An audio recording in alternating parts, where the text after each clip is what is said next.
నువ్వేంటే కోపంగా ఉన్నావు? నిన్నే అడుగుతున్నానే. ఒంటరిగా వెళ్తున్న అమ్మాయిని బెదిరించారు, మీకు సిగ్గుగా లేదా? నాకు ఇష్టం వచ్చినట్టే నేను ఉంటాను. నీకు ఇష్టం అంటే ఇక్కడ ఉండు, లేకపోతే వెళ్ళిపో. మీ అన్నయ్య ఉన్నాడు కదా, వాడు చూసుకుంటాడు. చూసుకుంటారు, మీకేంటి అనుమానం? ఆ రోజు మీరు నాకు తాళి కడుతున్నప్పుడు ఎంతో సంతోషించాను. ఇప్పుడే తప్పు చేశానని అర్థమవుతుంది. నీకేం అర్థమైంది? ఏమటి లేదు, నీకు మాత్రమే కాదు, ఎవ్వరికి.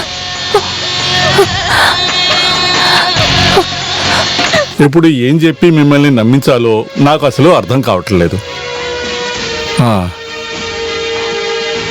ఇదిగో చూడమ్మా, ఈ పెళ్లి జరిపేది మేమే, అంటే ఈ ఊరు ప్రజలు. వద్దు సార్, నన్ను ఒప్పించడానికి మీరు అబద్ధం చెప్పొద్దు. అది అన్ని విషయాలు తెలిసిన తర్వాతే ఆ పెళ్లి వద్దని చెప్పాను. అప్పులు తీసుకున్న మాట నిజమే, కానీ అది తీసుకుంది బాస్ కాదు, నేను. రాజేంద్రన్కి నా చెక్కే ఇచ్చారు. మీకు తెలుసా, మేము గొప్ప స్థితిలో ఉండేవాళ్ళం. వీళ్ళ నాన్నగారు చనిపోయిన తర్వాతే మా పరిస్థితి తారుమారైపోయింది. వాళ్ళ నాన్నగారు చనిపోయిన కొద్ది రోజులకే నా కొడుకు హత్య కేసులో ఇరుక్కున్నాడు. ఇప్పుడు ఊరంతా అప్పులే. ఆ రాజేంద్రకు కూడా అప్పు ఇవ్వాలి, ఎన్నో లక్షలు. రాజేందర్, శాలిని పెళ్లి జరగకూడదని అనుకునేవాడు అతను. అది మీకు బాగా తెలుసు కదా. అది కాకుండా మొండి పట్టు పడకుండా పెళ్లికి మిమ్మల్ని ఒప్పించాలని మేము రప్పించాం. ముస్తఫా ఈ మట్టిలోనే కలిసిపోయాడు. దానికి ఒక విధంగా మేమందరం కూడా కారణం. దానికి ప్రతిఫలంగా మేము ఇచ్చేస్తున్నాం అని చెప్పి అనుకోండి. కుదరదని మాత్రం మీరు చెప్పకండి అమ్మా.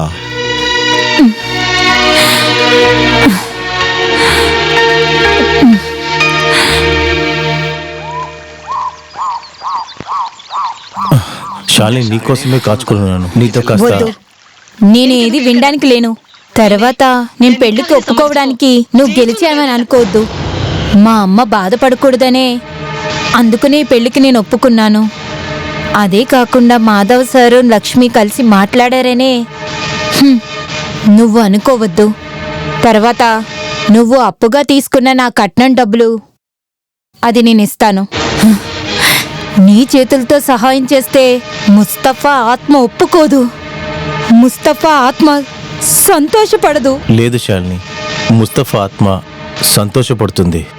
కారణం నేను కాదు, తన్ని చంపింది. అందరూ అనుకుంటున్నారు ముస్తఫాని చంపింది నేనేనని. లేదు, ముస్తఫా చనిపోయింది. అది ఒక ప్రాణత్యాగం.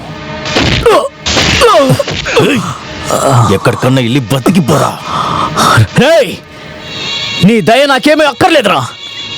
ఒకటి నువ్వు ఉండాలి, లేదంటే నేను ఉండాలి. ఇద్దరిలో ఒక్కరేనా బయటికి వెళ్ళాలి. నీకొక్కసారి చెప్తే అర్థం కాదురా.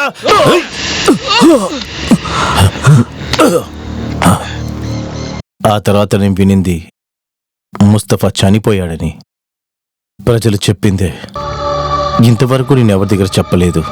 నీ దగ్గర చెప్పింది నువ్వు నిజమేంటో తెలుసుకోవాలి, అందుకని మాత్రమే. ఆ నన్ను చంపినోడు చేసే పెళ్లికి వేరే దిక్కు లేక నువ్వు ఒప్పుకున్నావని దయచేసి అనుకోవద్దమ్మా. నువ్వు అలా అనుకోకూడదని చెప్పాను. నువ్వు బాగా బతకాలని ఆశపడుతున్నాను.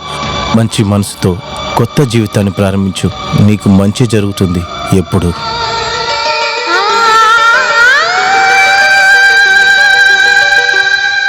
అప్పుడు శాలిని మీద మీకున్న ఆశ ఇంకా కళ అంతా పోయింది, అదే కదా? లేదు అమీదో, వెంటనే వదిలేస్తారా ఏంటి? నేను వదిలిపెట్టను. నువ్వు కావాలంటే చూడు, ఈ పెళ్ళైతే జరగదు. బాసు మాత్రమే కాదు, ఎవరనుకున్నా అది కాదు. జరగడానికి వదలను.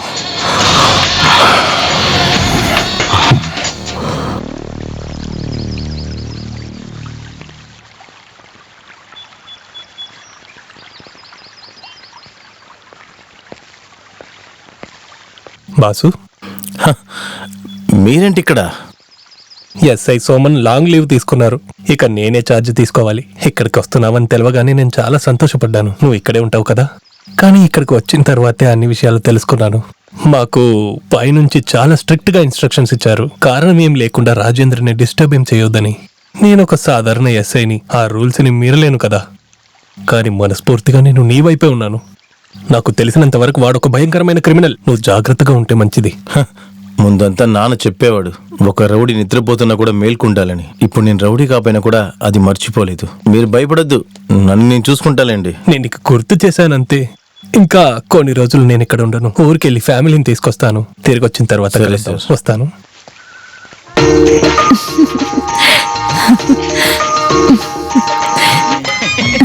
నమస్కారం. ఇంత లేటుగా పంచాయతీ వచ్చారు? ఆఫీస్ లో ఒక మీటింగ్ ఉంది, అందుకే లేట్ అయింది. ఎప్పుడైనా నాన్నగారు ఇలాగే ప్రతి ఫంక్షన్ కి వచ్చి చెప్తారు ఏదో పంచాయతీలో మీటింగ్ అని. ఎప్పుడు చూసినా నీకు తమాషానే. ఏంటి సులేమాన్, తొందరగా వెళ్ళు. పదండి పదండి. జైన్ ఎక్కడ? శేఖర్, బండి ఏమైంది? ట్రావెల్స్ లో చెప్పారు. ఎలాంటి లోపాలు జరగకూడదు, అందుకే అడుగుతున్నాను. ఇప్పుడు నువ్వు సంతోషమేనా? జీవితాంతో ఇలా సంతోషంగానే ఉండాలి.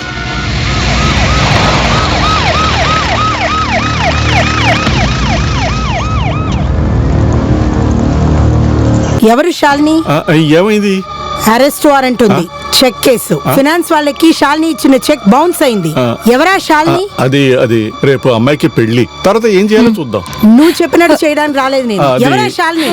ఆహా, రావే స్టేషన్ కి. మేడం, ఒక్కరోజు టైం ఇవ్వండి. నా కూతురు జీవితంలో ఎంతో ముఖ్యమైన రోజు. మీ కాళ్ళు పట్టుకుంటాను. నన్ను తీసుకెళ్ళొద్దు. అవతలికి జరుగు. రావే నువ్వు. మేడం నేను చెప్పేది ఉండండి. మేడం, ఇదిగో చూడండి, మమ్మల్ని మా డ్యూటీ చేయకపోతే ప్రెసిడెంట్ అని కూడా చూడను. రావే నువ్వు. మేడం నేను చెప్పేది ఉండండి. మేడం, రా. అరే, అది వేరే చెప్పాలా ఏంటి? అసలు విషయం ఏంటో తెలుసుకోకుండా ఎలా చేస్తాను చెప్పండి. అది సరే కానీ నన్ను మర్చిపోకండి. నేను మళ్ళీ ఫోన్ చేస్తాను. ఏంటి? నేను ఈ అమ్మాయిని తీసుకెళ్ళడానికి వచ్చాను. ఆ అమ్మాయిని పంపించండి. తీసుకెళ్ళడానికి నువ్వెవర్రా? నువ్వేమన్నా ఎమ్మెల్యేవా? అలాంటి ఒక ఎమ్మెల్యే సీట్ నన్ను వెతుకుంటూ వచ్చింది. నేనే వద్దని వదిలేశాను. పేపర్లో చదువుంటారు కదా, దానివల్ల ఎవరికి ఏం జరిగింది? మీలాంటి కొంతమంది పోలీసులకి లంచాలు తీసుకునే వాళ్ళకి మాత్రమే జరిగింది. మిస్టర్, మర్యాదగా మాట్లాడు. ఇదిగో చూడండి మేడం, కాకి సొక్కా వేసుకుని మిమ్మల్ని చూస్తేనే నాకు అలర్జీ. ఎందుకో తెలీదు, మీలాంటి వాళ్ళని చూస్తేనే నాకు కింద నుంచి పైదా కాలిపోతుంది అంటున్నా. దాన్ని మార్చుకోవాలంటే చాలా కష్టం. ఇదిగో చూడండి మేడం, మీరు ఇల్లీగల్ గా అంతా పంపొద్దు. కష్టమైన పరిస్థితిలో ఉన్నప్పుడు ఇచ్చిన చెక్ ఒకవేళ బౌన్స్ అవ్వచ్చు. దానికి కేసేసి ఆ కేసుకి 2 వాయిదాలు అడిగి తీసుకుని ఫైనాన్స్ వాళ్ళ కోసం మీలాంటి పోలీసు వాళ్ళు వారంట్ అని ఒకటి తీసుకుంటారు కదా, అలాంటి సహాయం ఒకటి చేయండి చాలు. నిందితుల్ని కోర్టులో హాజరు చేయండి, మేము జామీన్ తీసుకుంటాం. ఇంత అర్ధరాత్రి పూట ఏ కోర్టు తెలుసుంటుంది? కోర్టు వద్దులేండి, మ్యాజిస్ట్రేట్ ఇంట్లో హాజరు చేయండి చాలు. ఓ, బానే లా పాయింట్లు అవుతున్నావే. తెలుసుకున్నానులేండి, కొంచెం రోజులు నేను బంధువుగానే ఉన్నాను కదా సెంట్రల్ జైల్లో. మేడం, హత్య కేసు. ఆహా, అదా సంగతి. ఎవన్నో చంపానన్న ఆహాన్ని నా దగ్గర చూపించుకో. నీ ఎదవేషాలన్నీ నా దగ్గర వేసావంటే నీ అంత చూసేస్తా. నన్ను అనవసరంగా రెచ్చగొట్టద్దు. ముందు రామచంద్రాపురం అనే ఊర్లో ఒక లాడ్జ్ లో ఉన్నారు కదా, గుర్తుందా? అప్పుడు పక్క రూమ్ లో ఉన్న పిల్లలు మీ దగ్గర తప్పుగా నడుచుకున్నారు, గుర్తుందా? ఆ రోజు ఆ ఎదవల దగ్గర నుంచి మిమ్మల్ని కాపాడింది ఎవరని తెలుసా మీకు? ఆ రోజు మీరు ఏ పరిస్థితిలో ఉన్నారన్న గుర్తుందా? నా పంచతోనే మీ మానాన్ని కాపాడాను. ఆ రోజు థ్యాంక్ యూ రా అని మీరే నా దగ్గర చెప్పారు. దానికి బదులుగా ఇది చేయమని చెప్పట్లేదు. ఎవరు చెప్పి మీరు ఇవన్నీ చేస్తున్నారు నాకేం తెలియకుండా లేదు.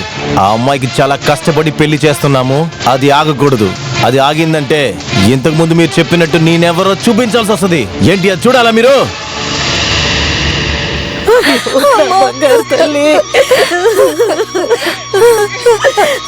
ఏడవద్దమ్మా, ఎందుకు ఏడుస్తున్నారు?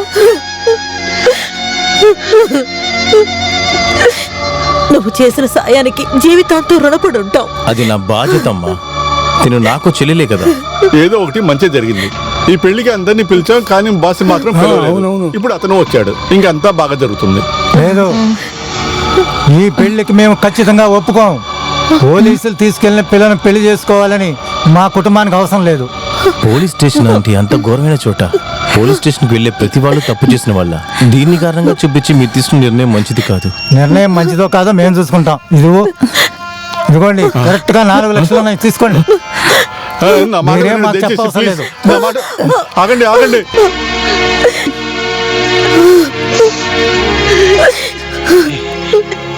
బాసు, ఏంటయ్యా ఇది? నా చెల్లెలికి ఏర్పాటు చేసిన పెళ్లి జరిగిద్ది, ఖచ్చితంగా జరిగిద్ది. ఏ పరిస్థితిలోనూ ఒక అమ్మాయి చేయి వదిలిని వాడితోనే శాలిని పెళ్లి జరిగిద్ది.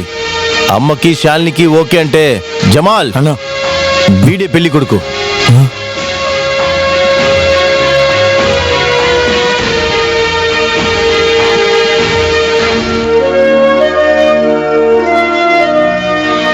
ఇష్టమే.